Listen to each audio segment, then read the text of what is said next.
Welcome to রসনা বিলাস। রসনা বিলাসে আজকে খুব special কিছু বানাচ্ছি না। আজকে একটু মন চাইলো গরম গরম ভাতের সাথে আলু ভর্তা করে খাই। কেননা প্রত্যেক দিন মাছ ভাত মাংস ভাত খেতে খেতে একটা একঘেয়েমি লেগে যায়।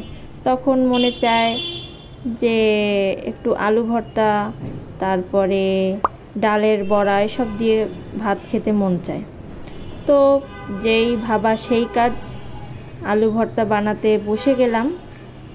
আলু সিদ্ধ করে পেঁয়াজ ভাজা, শুকনো লঙ্কা ভাজা, লবণ আর একটু সর্ষের তেল, একটু না বেশ অনেকটা সর্ষের তেল দিয়ে মেখে ফেলেছি।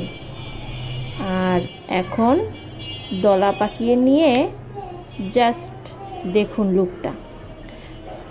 আমি ভাতের সাথে এটা সার্ভ করব, আমরা সবাই খাবো, কারণ ডাল আলু ভর্তা খেতে বেশ ভালোই লাগে মাঝে মাঝে, কি বলুন তাই না? ঝাল ঝাল আলু ভর্তা আর ডাল, সাথে ডালের বড়া হলে তো বেশ জমেই যাবে, তাই না? দেখুন কিভাবে কতটা সর্ষের তেল দিয়ে আমি খাই। আমি আসলে এরকম খাওয়াই পছন্দ করি, বেশ ঝাল ঝাল করে আলু ভর্তা আর সাথে একটা শুকনো মরিচ। ওয়াও।